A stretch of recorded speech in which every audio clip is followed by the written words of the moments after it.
It's the Real News Network. I'm Sharmini Pires coming to you from Baltimore. The anger over the disappearance of Washington Post contributor Jamal Khashoggi is intensifying. Senator Lindsey Graham said Wednesday that there would be hell to pay if missing Khashoggi was killed by the Saudi government. President Trump chimed in on the controversy on Fox News on Thursday. I don't like it. I don't like it with respect to reporters. It's a terrible, terrible precedent. We can't let it happen. He went in, and it doesn't look like he came out. And what's at stake with U.S.-Saudi relations, sir? I would say they're excellent. I've told them they've got to pay for their military. You know, Saudi Arabia is a very rich country. And for years and years, there would be no Saudi Arabia if there wasn't a United States, because we protected them. And we don't get paid for this protection. We should be paid. We spend billions and billions of dollars a year protecting Saudi Arabia. And I've told the king, King Salman, I said, King, sorry, you got to pay. Right. Meanwhile, CNN is reporting that U.S. government has intercepted Saudi officials discussing a plan to persuade Khashoggi to travel to Saudi Arabia and detain him there. Instead, Turkish officials are saying that Khashoggi entered the Saudi Arabia's consulate in Istanbul, Turkey last week and is said to have never left. Now, Turkish officials say that they have evidence that Khashoggi was murdered in the consulate. Jamal Khashoggi buraya girdikten sonra After Jamal Khashoggi entered the consulate, 15 people came by 2 different planes. He was murdered inside the consulate. We assumed that he was cut into pieces, and they put his body in bags and left. He was killed because of his opinions about the wars in Yemen and Syria. He was too much trouble for the Saudi government. Joining me now to discuss the Khashoggi disappearance and what this means to U.S. relations with Saudi Arabia and, of course, the region is James Dorsey. James is a senior fellow at the S. Rajaratnam School of International Studies and the author of the just published book, China, the Middle East, Venturing into Maelstrom. He joins us today from Singapore. Thanks for joining us, James. As always, it's a pleasure to be with you. James, this is still a breaking story. Let's start off with updating our viewers as to what has unfolded thus far in the story in terms of the assumed assassination of Jamal Khashoggi. Well, all we really know is that Jamal Khashoggi more than a week ago went into the Saudi consulate in Istanbul and has not been seen since.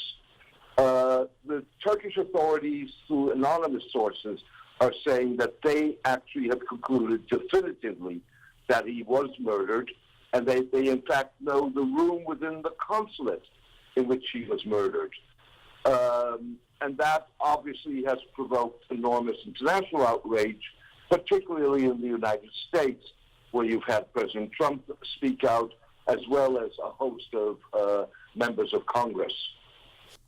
James, this is not the greatest atrocity that the Saudis are involved in. I mean, there are terrible things that they're doing around the world, in Yemen, in Saudi Arabia itself. So this kind of criticism on the part of the Trump administration in particular, given that many people say that Prince bin Salman's ascendance to power in this way had been orchestrated by Jared Kushner himself. So why is the U.S. and particularly Trump and senators, bipartisan senators, making such a big deal about this? Sure. If you want to be cynical about this, this is the life of one person versus thousands who are being killed or have been killed in Yemen. However, I think there are a number of reasons. First of all, this was not an anonymous assassination of a dissident or someone in exile on the streets of some city. This was someone who entered a diplomatic facility and was killed in the diplomatic facility. And that's fairly unprecedented. That is not the way these things usually happen. On top of that, this was a very widely respected journalist who was a U.S. resident and who was contributing to one of the most powerful news outlets in the United States, in the U.S. Capitol. Add to that you've had a building anti-Saudi sentiment for quite some time within Congress, for sure, with regard to the way that Saudi Arabia, alongside the United Arab Emirates, has been conducting the war in Yemen. And there is, of course, a residual issue with Saudi Arabia that dates back to 9/11 and now the 9/11 court cases. So that relationship with Saudi Arabia, on the one hand, was one which was very close, albeit very transactional, because Saudi Arabia and the United States always had given shared interests, but never shared values. But nonetheless, there are serious sensitivities in that issue, in that relationship. James, there's been growing discontent on the part of the U.S. Congress over Yemen.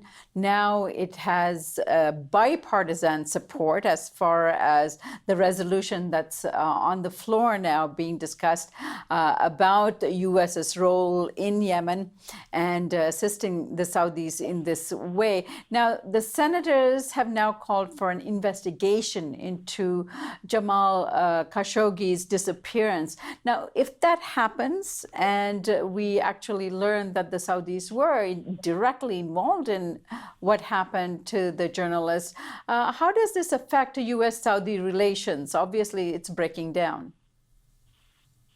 Let me take one step back. Most probably the most important investigation is the Turkish investigation. Now, in the last couple of hours, the Turks have said that they are going to do a joint investigation with the Saudis. But ultimately, the Turks are in a position in which they claim to have the evidence. They claim that that evidence is incontrovertible. And there's not that much time that they have before they have to start releasing that evidence. And I think that is what's really going to impact what happens in the United States. Of course, the United States is going to investigate, but they're not probably going to have the kind of access that the Turks have. And they're not going to have the kind of intercepts, presumably, that the Turks have. So I think that the more important investigation is that by the Turks. Once it is established, if it is established, or assuming that the Turks incontrovertibly established that the Saudis murdered Jamal Khashoggi, then I think the United States, alongside certain European nations, will have no choice but to act. I think that the Trump administration will try and, on the one hand, act firmly, but on the other hand, try and preserve multiple interests that it has with the Saudis, including enormous economic investments, significant arms sales, and other primarily economic and security relationships. The question is how the Saudis are going to respond to that. My assumption is that the Saudis don't have a lot of choice in this because they don't really have anywhere else to turn, which really leads to the question whether, and if so, what fallout all of this is going to have within Saudi Arabia itself. Now, James, what do you expect that to be? Because we know that bin Salman has been very, very adamant about cleaning up the ruling elite in Saudi Arabia and getting rid of people who have not been supportive of him. What does this tension between the U.S. and Saudi Arabia do to his own reign in his country? I think the real question is, what is the king going to do? Because ultimately, power in Saudi Arabia rests with the king. Any power that the Crown Prince, Mohammed bin Salman, has, he has because that is the leeway and the power that the king has granted him. What you have is a situation right now where many people within the ruling family are saying to the king, this is going off the rails.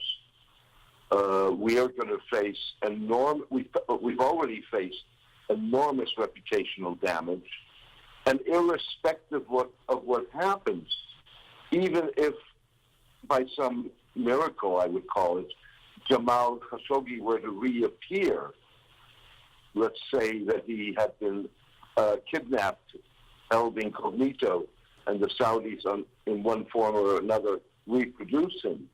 Nonetheless, there will have been a significant breach of diplomatic protocol, a significant breach of Turkish law, and the Saudis, as a result of that, have suffered reputational damage that it will take them a long time to repair.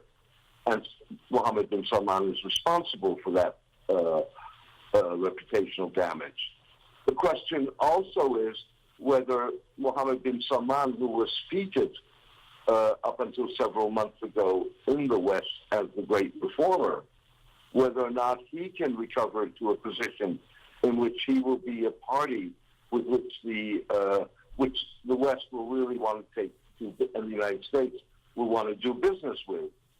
So I think right now it's out in the open, and frankly, reading what happens in the ruling family in Saudi Arabia is the equivalent of what we were doing with criminology in the days of the Soviet Union.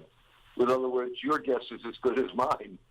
James, speaking of the damage done to the reputation of Mohammed bin Salman, during his visit to the United States earlier this year, Mohammed bin Salman was held up as the solution to the conservative elements of Saudi Arabia. He was going to be the new prince, bringing enlightenment, liberation of women, and the U.S. media held up that reputation. Organizations like 60 Minutes went out to visit him and interview him prior to his visit to, of course, manage that public profile as the new leader emerging in Saudi Arabia. Now, all of this has worked out pretty well for the Saudi Arabia. Saudi Arabia has also promised to invest a lot of money here in the United States in all kinds of energy businesses, and the Crown Prince held a number of conferences throughout the United States, including in New York, where very high-powered businessmen and women attended the conference. He was promising all of these wonderful collaborations with the U.S. Now, at the time, I remember discussing this with you, we assumed that that was also somewhat preparation for the Republicans and the elections coming up, and the way in which the Saudis have committed to investing in states that were the groundswell of Trump's success to the White House and so forth. What does this kind of tension do to those relationships that were promised to the United States? Well, I think, first of all, we've got to separate the issues. So, with other words, CBS or Tom Friedman or whoever going out to interview the Crown Prince of Saudi Arabia at a moment that the country is in transition and that he is going to visit the United States makes perfect journalistic sense. I think where parts of the media failed is that they were so enamored by the fact that you had this reformer in a medieval kingdom, and he was going to let women drive, that any sense of skepticism fell away. And I think that's where the problem lies in the media coverage. Now, the Saudis, in the context of having suffering significant reputational damage, are going to try and want to limit that damage to the degree that they can. So, with other words, anything that's going to help Trump, they're probably willing to do, given that Trump probably, but definitely does not want a total rupture as a result of this whole crisis. James, speaking about the business alliance and trade and commerce between Saudi Arabia and the United States, there is a conference, a major business conference scheduled to be taking place in Riyadh. I believe it's next week. What does this tension now do to those relationships with the Saudis? That remains to be seen. Until now, you've had the New York Times withdraw from the conference as a sponsor. There are other media sponsors, including Bloomberg, the Financial Times, and they have yet to announce whether or not they wish to continue to be a sponsor, given what's happening in Istanbul. You also have senior prominent Americans, including administration officials, if I'm not incorrect, who are scheduled to attend. And it's not yet clear what they're going to do.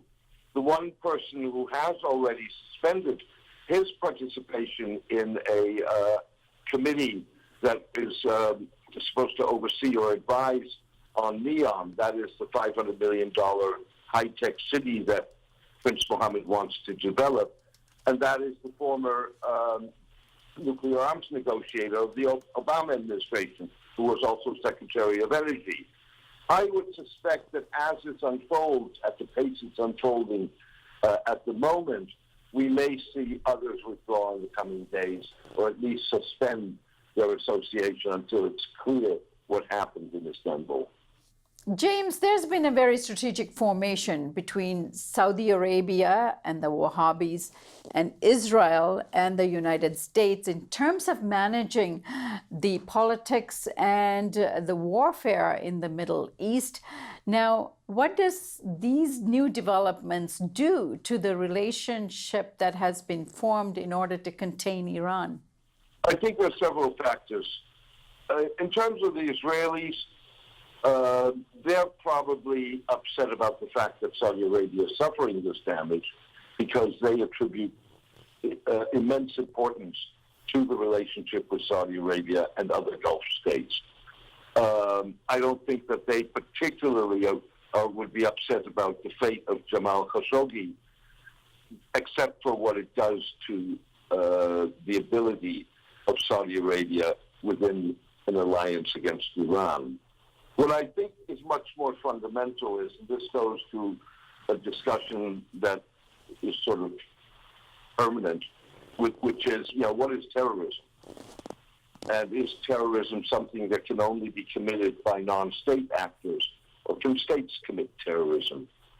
So, in other words, you now have if indeed it is proven that Jamal Khashoggi was murdered by the Saudis in a foreign diplomatic mission of theirs, that basically comes down to terrorism too.